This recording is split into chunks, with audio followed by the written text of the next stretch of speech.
The jungle was a living fortress, dense, tangled, humid, and hostile. Japanese Marines trusted it like armor. The trees were their walls, the shadows were their camouflage. The labyrinth of vines, roots, and ridges was their home, their shield, their battlefield. In the deep green darkness, no tank could move, no vehicle could hide, no machine could approach unnoticed, or so they believed. For months, Japanese Marines in the South Pacific drilled the same tactics over and over. Use the terrain, anticipate American infantry, ambush from angles tanks could never reach. They practiced infiltrations, night raids, sudden strikes on slow-moving American units who struggled through the jungle. The Marines felt untouchable, they're fast, silent, invisible. Then one morning, just before dawn, the ground began to vibrate. Japanese scouts froze, their hands gripping their rifles. The vibrations were faint at first, almost like distant thunder, but they grew steadily, rhythmically, unnervingly. The scouts exchanged bewildered glances. Tanks, impossible. Tanks couldn't enter this jungle. The terrain was too steep, too muddy, too narrow, too tangled, and yet something was coming. The first Japanese Marine to see it whispered a word that made no sense. Bakemono. A monster. What emerged was not a tank rumbling down a road or clearing. It was something stranger, something that moved without a path, something that seemed to glide between trees that could never fit its width, something that appeared where it had no right to be. In the pale morning light, a Sherman tank pushed out of the foliage quietly, impossibly, almost ghost-like. Vines hung from its hull, mud covered its tracks. Its engine idled at a low growl that melted into the jungle's background noise. No road, no track, no cleared approach. It had simply arrived. The Japanese Marines stared in disbelief. Their doctrine said this should never happen. Their officers had assured them that tanks were confined to open ground, that American armor was blind, clumsy, predictable, that dense jungle protected them from steel and fire. But now the jungle betrayed them. More Sherman tanks appeared one after another, emerging from the brush like spirits materializing from the earth, their turrets turning slowly, their silhouettes barely visible until they were already within firing distance. The Japanese Marines didn't move, they barely breathed. It wasn't the tanks themselves that paralyzed them. They had destroyed tanks before. They knew how to kill armor with mines, satchel charges, and well-placed shots, but this was different. Tanks weren't supposed to be here. Tanks weren't supposed to appear out of nothing.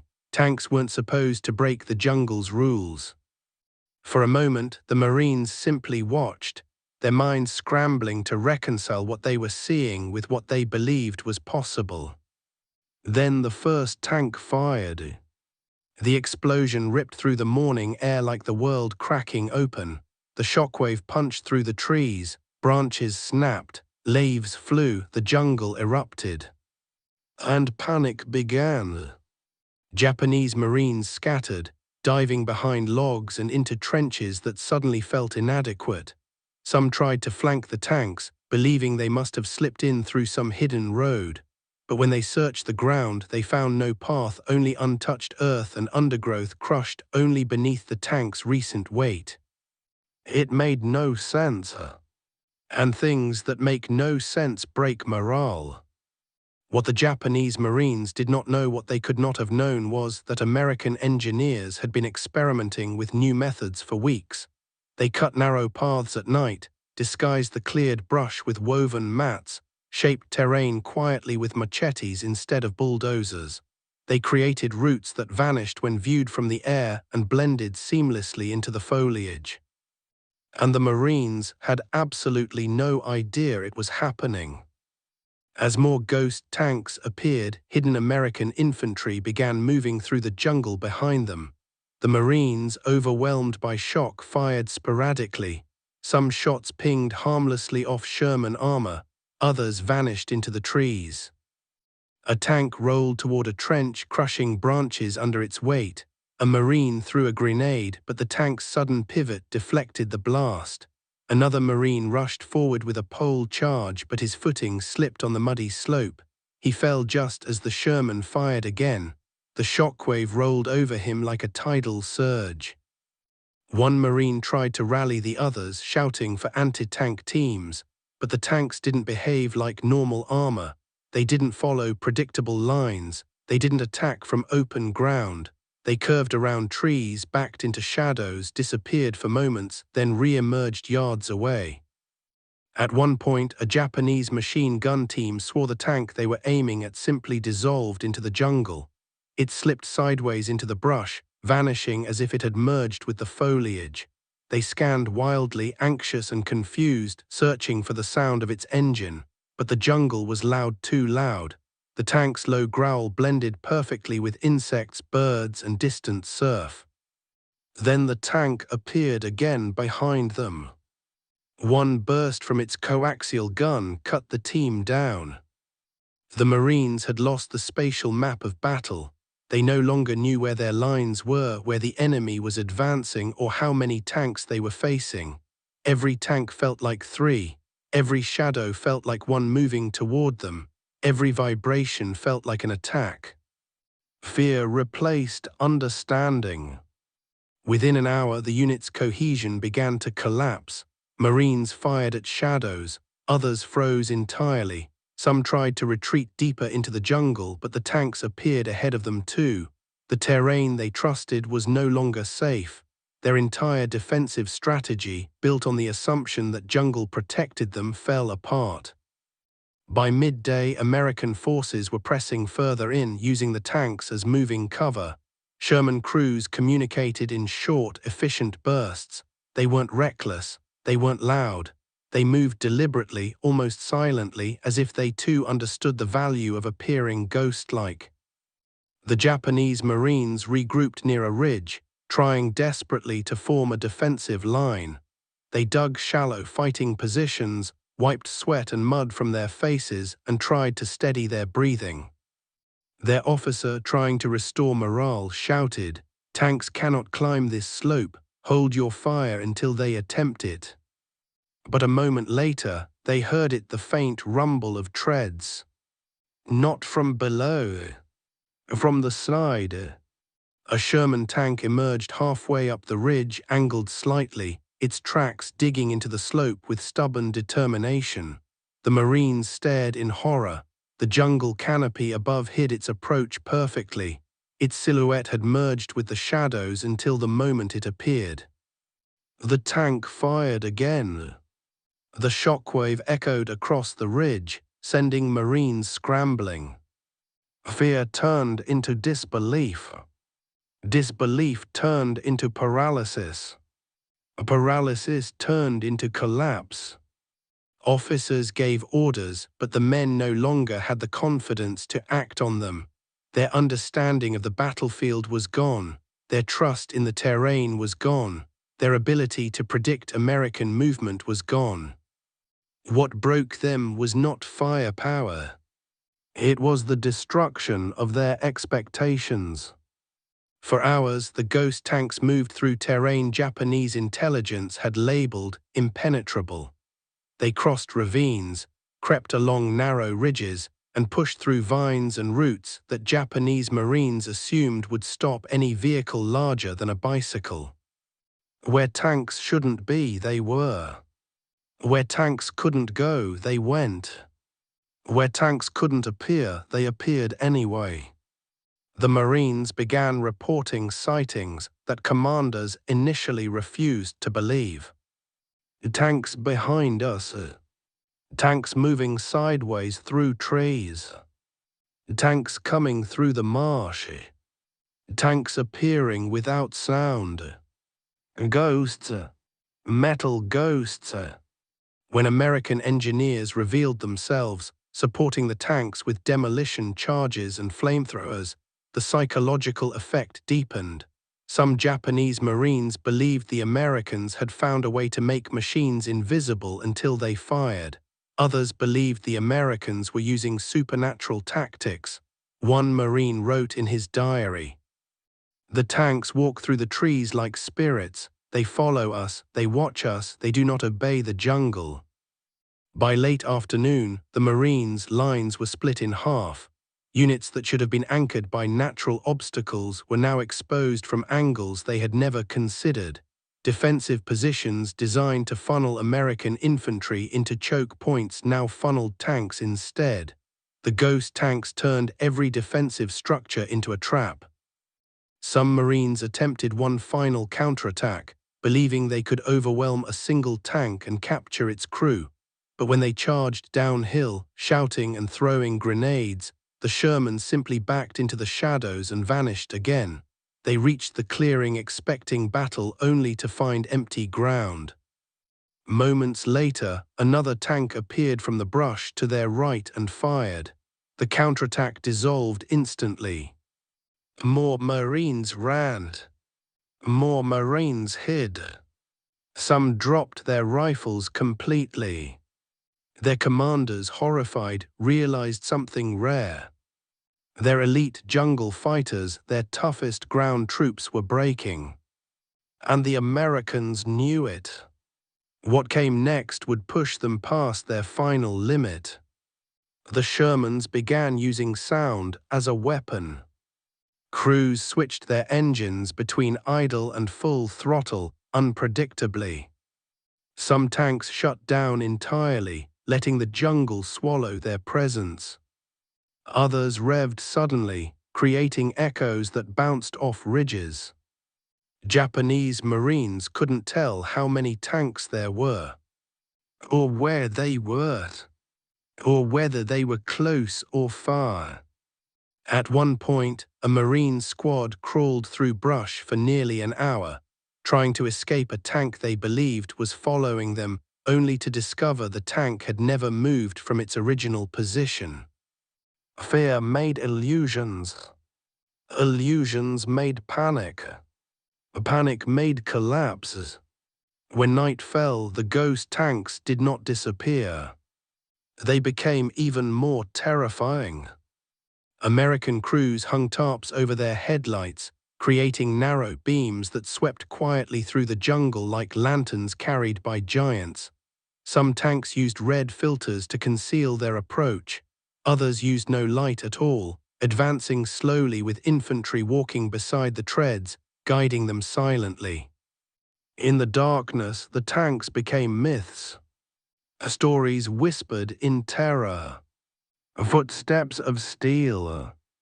Eyes of fire. Engines that growled like living creatures. One Marine survivor said later, "It felt like the jungle itself had turned against us. The tanks were not machines, they were ghosts." By dawn, Japanese command realized the unthinkable. Their Marines were not retreating in formation. They were fleeing in fragments. The jungle, once their protector, had become their enemy. And the Americans had taken it from them without ever needing to fully control it. The ghost tanks had done more than reach the battlefield. They had broken the spirit of the men defending it. The second day began with fog, thick, pale, clinging fog that wrapped around every tree trunk and softened the edges of the jungle. Japanese Marines moved carefully through the haze, rifles raised, nerves frayed. They whispered to one another, wondering if the tanks would return. Some believed the Americans could not repeat the surprise. Others believed the first day had been an anomaly.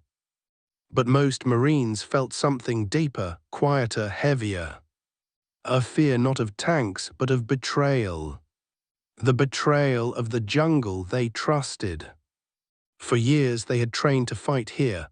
They had memorized every sound, every pattern of bird calls, every rustle of leaves that signaled danger.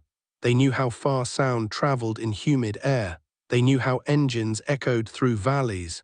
They knew the limits of machinery. But those limits were gone. An unseen American tank had moved through jungle thicker than the Marines themselves could traverse. Another had climbed a slope their officers assured them was impassable. Others had appeared from angles where no tank road existed. The Marines had always believed they understood the boundaries of the battlefield. Now they realized the boundaries were illusions. As the fog began to lift, a Japanese officer gathered his men in a circular clearing. His voice was steady, though his eyes betrayed doubt. "We must regain control of the ground. The enemy's tanks are few. They cannot sustain this deception. Today we locate their path. We find where they emerge." The Marines nodded, relieved to have a purpose, but as they fanned out, something strange happened. They found almost nothing. Not the clear-cut paths tanks normally left. Not churned soil or crushed saplings. Not consistent tread impressions. Only scattered clues. A broken vine here, a scraped root there. Evidence that seemed too subtle, too light, too delicate for a vehicle weighing over 30 tons. Some Marines questioned whether the tanks had even been real. Others argued that with enough camouflage and finesse, the Americans could manipulate the environment. But one sergeant stared at the jungle floor in silence. Finally he muttered, "It's not just machines we're fighting, it's their engineers." He was right. American engineering units had perfected a method of silent approach. They walked ahead of the tanks in small teams, carrying machetes wrapped in cloth to mute the sound. Every strike was calculated. Every cut in the vegetation was shaped to spring back into place, giving the illusion of untouched jungle. They spread mud, leaves, and branches to erase tread marks. They used fallen logs as ramps to cross narrow ravines silently. The Marines weren't facing tanks alone. They were facing engineering ghosts. Invisible hands that sculpted the battlefield. As the Americans advanced deeper, they began using another tactic, decoy engine noise. Engineers placed portable speakers, crude but effective in the jungle, to play recorded Sherman engine sounds. These recordings were looped, distorted, echoed in different directions. The result was devastating. Tanks appeared to be approaching from the north, then the west, then behind them. Marines spun in circles, unable to orient themselves. Their training, which relied on sound direction, betrayed them. Fire teams scattered, each group convinced the tanks were just minutes from striking. Some Marines fired blindly into the jungle, trying to hit machines that weren't there. Others stayed perfectly still, fearing movement would give away their position. The Americans watched all of this from concealed observation posts and adjusted their next moves accordingly. When the real tanks appeared, they did so quietly. A Sherman tank crawled through the ferns like an enormous animal stalking prey. Vines brushed across its hull. Leaves slid beneath its treads. Its commander used hand signals instead of radio calls, and the infantry beside it moved with the same quiet discipline. Ahead of them, a Japanese Marine squad crouched behind fallen logs, setting up an ambush. They listened to the distant fake engine noises and aimed their rifles toward the wrong direction. They never heard the Sherman inching toward them. When the tank emerged from the undergrowth only 30 meters away, the Marines froze. The tank's turret turned toward them, impossibly slow and deliberate, like the gaze of a predator locking onto trapped prey. The Marines panicked. One threw a grenade that bounced harmlessly off the Sherman's sloped armor. Another tried to run. A third raised a rifle, but the tank fired first. The explosion ripped through the clearing. Branches snapped, soil lifted, bodies tumbled. And just like that, the ambush collapsed before it began. This repeated all across the jungle. Japanese Marines set traps, only for the tanks to circumnavigate them silently. They prepared defensive positions facing what they believed was a tank route, only for the Shermans to appear from the opposite direction. They heard engines roaring far away and assumed safety, only for a real tank to materialize within arm's reach. These ghost movements shattered the Marines' ability to predict anything.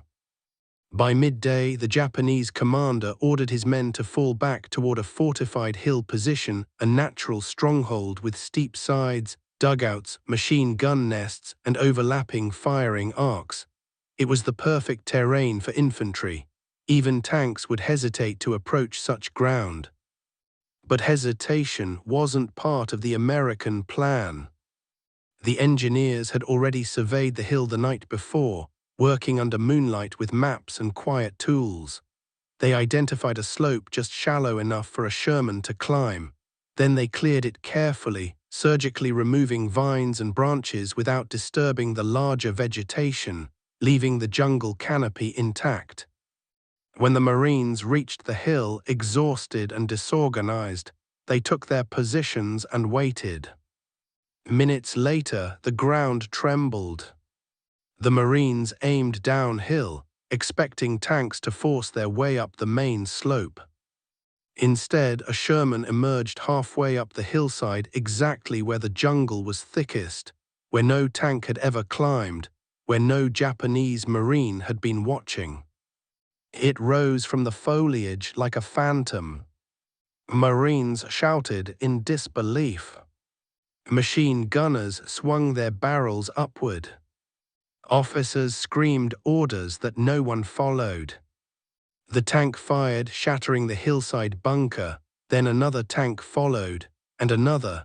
The Marines tried to reposition but were caught between two impossible truths. The tanks were attacking from a slope they believed impassable. And more tanks were approaching from below. They were being encircled on a hill they believed secure. The Marines' confidence, already battered, collapsed completely. One Marine, shaking, whispered, "The tanks come from the trees, they climb like animals." Another muttered, "This place is cursed, they move where they shouldn't." A third simply closed his eyes and ducked his head as the explosions intensified. Resistance faltered. Coordination evaporated. Fear overtook training. The hill position fell in less than an hour. American infantry secured it with minimal losses, amazed at how quickly the Japanese defense had dissolved. But the Marines were not weak. They had not lost discipline overnight. They had lost faith in the battlefield itself. The next day, the Japanese Marines attempted one more stand, this time in a dense ravine with steep sides and tangled roots everywhere. It was the kind of terrain where tanks absolutely could not maneuver. Their officers assured them, "Here tanks cannot reach you, here you are safe." But the Americans had a different plan. This time, they dismantled the ravine's walls themselves. Engineers used silent hand saws and small charges, shaping a series of hidden ramps overnight. They camouflaged the dirt with branches and rocks, making it indistinguishable from natural terrain. Just before dawn, 3 Shermans rolled into the ravine. Not through a road, not through a clearing, right through the jungle walls. The Marines stared in horror. Some ran, some froze, some fired wildly. None fought effectively. The tanks were ghosts again, appearing where no machine should appear, moving in ways no soldier could anticipate, striking from angles that made no tactical sense. In the chaos, a Marine corporal wrote on a scrap of paper, moments before he fled, "They do not follow the ground, they make the ground follow them." Those words, carried later by an American soldier who found the note, captured the entire psychological collapse. The Japanese Marines didn't lose because they lacked courage. They lost because their map of reality had shattered. They no longer understood how tanks moved. They no longer understood where the enemy was. They no longer understood where safety existed. And when a soldier cannot locate safety, he cannot fight. By the evening of the second day, reports reached the Japanese regional command. Enemy armor behaves unpredictably. Routes unknown. Movement unnatural. Morale breaking. They didn't have a word for ghost tanks. But every Marine knew what that meant. And the Americans weren't done yet. Morning light filtered weakly through the canopy, painting long strips of pale gold across a battlefield that barely resembled one. Smoke drifted through the trees. Splintered trunks leaned at unnatural angles. Leaves hung scorched and brittle from branches that had once shielded entire companies of Japanese Marines.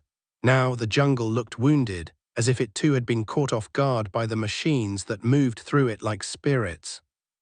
Japanese commanders struggled to reassemble their shattered formations.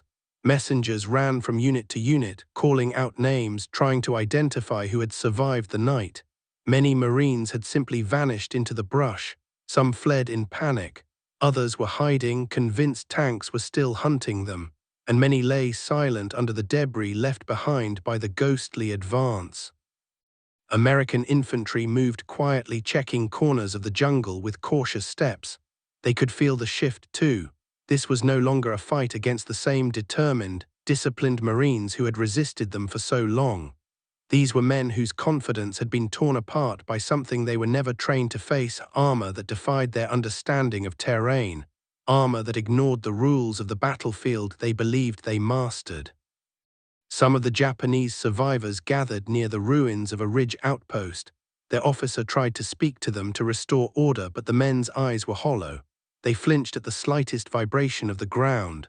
One Marine dropped his rifle when he heard a distant engine, even though it turned out to be a generator from their own supply station. The officer barked at him, but the man didn't respond. His breathing was shallow. His mind was elsewhere, trapped in the chaos of the night before. The ghost tanks had not only crushed their defenses, they had broken their sense of reality. American crews, meanwhile, prepared for the next phase. They listened to the reports filtering back from infantry units. They heard the stories: Japanese positions collapsing without resistance, Marines surrendering in small pockets, others fleeing deeper into the forest without any coordination. Tank commanders exchanged glances. They understood what was happening.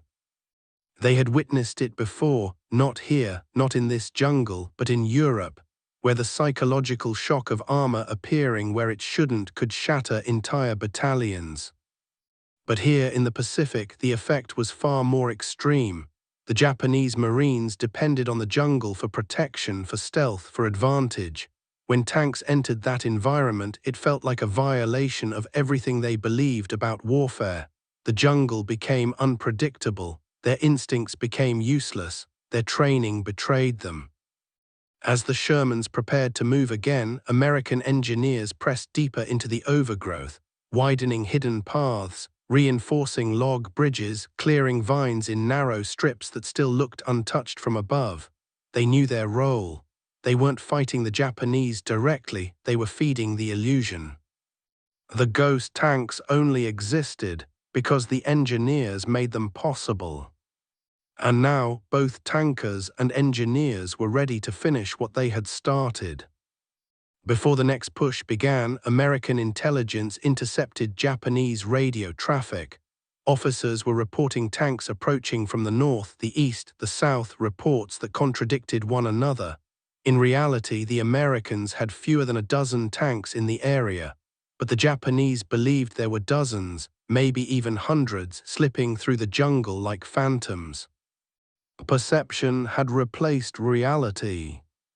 When the tanks moved again, it began subtly. Engines humming low, treads rolling quietly over routes softened by the previous day's rains. Infantry accompanied them in loose formation, stepping lightly to avoid giving away movement. The tank commanders kept their headlights covered, their silhouettes blended with vines and branches. They weren't trying to hide, they were trying to remain unpredictable. The Japanese commander nearest the front line sucked in a sharp breath when he heard the first faint rumble. His men looked to him for guidance. But he hesitated, not because they were unprepared, but because he no longer trusted the terrain around him. He scanned the jungle, searching for a route the tanks could use, but he saw none. He issued the order he never imagined giving. Fall back to secondary positions, move now.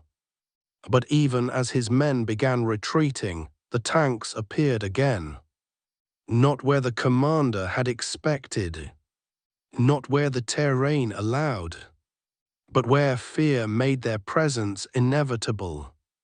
3 Shermans emerged through a cluster of trees at the base of a ridge, their hulls sliding through brush that should have stopped them cold.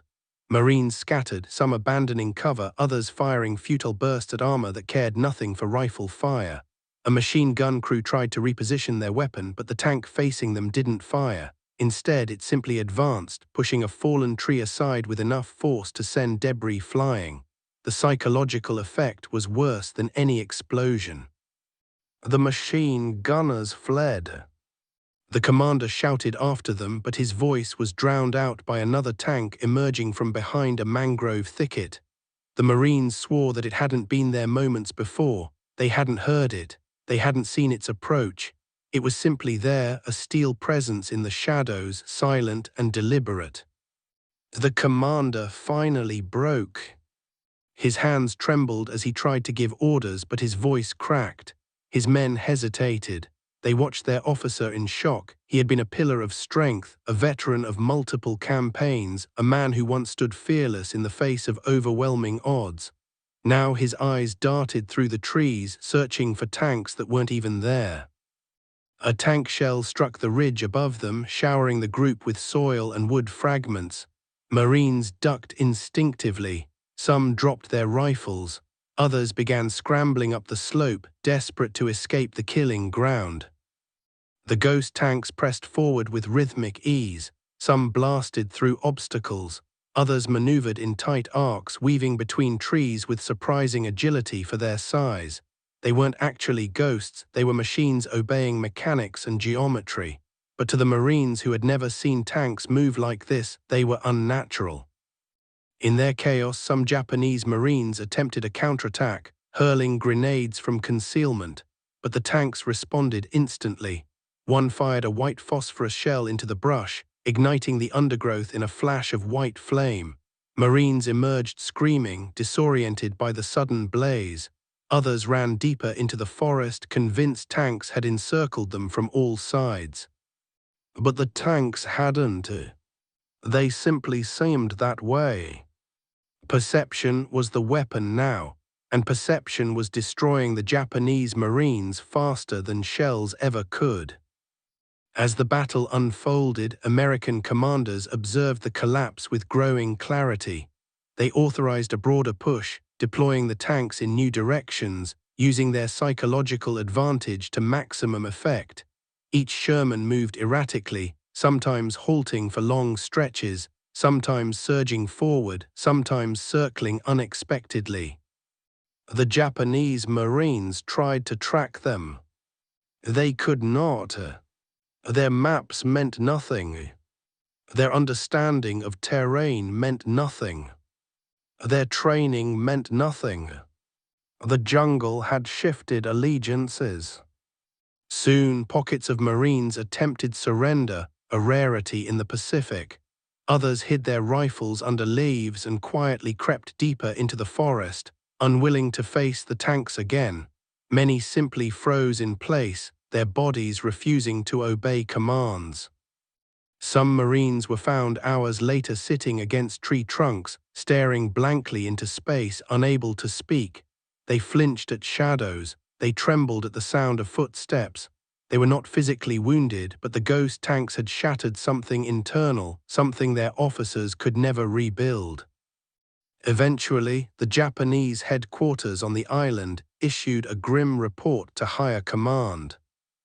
"Our Marines have lost the jungle." Those 6 words said everything. The Americans pressed forward unopposed. What had once been a well-defended maze of trenches and hidden positions was now abandoned. Equipment lay scattered across the ground. Helmets were left behind in haste. Weapons were discarded. Entire companies had dissolved. And as the final Sherman rolled into what had been the Japanese stronghold, its commander surveyed the silent clearing with a strange sense of disbelief. They had expected brutal fighting. They had expected ambushes and close-quarters combat. Instead, they found a battlefield where victory had come not through fire and steel, but through fear and confusion. What destroyed the Marines was not the tanks themselves. It was their belief that tanks could not exist in this environment. Once that belief died, resistance died with it. American engineers stepped out of the jungle with machetes in hand, smiling with exhaustion. They knew what they had accomplished. They hadn't just cleared paths, they had created illusions. They had shaped the battlefield itself. In many ways, the ghost tanks were their creation, machines made invisible not by technology, but by terrain, timing, and ingenuity.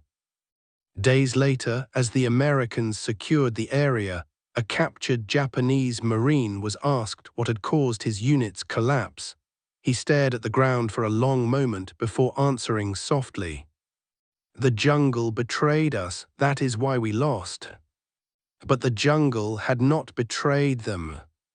It had merely been reshaped by hands they never saw, made to hide enemies they never expected, turned into a stage where American armor could perform the impossible. The ghost tanks didn't break through the Japanese Marines. They broke inside them, shattering their belief in the battlefield, their trust in the terrain, their confidence in survival. And when a soldier loses belief, the battle is already over.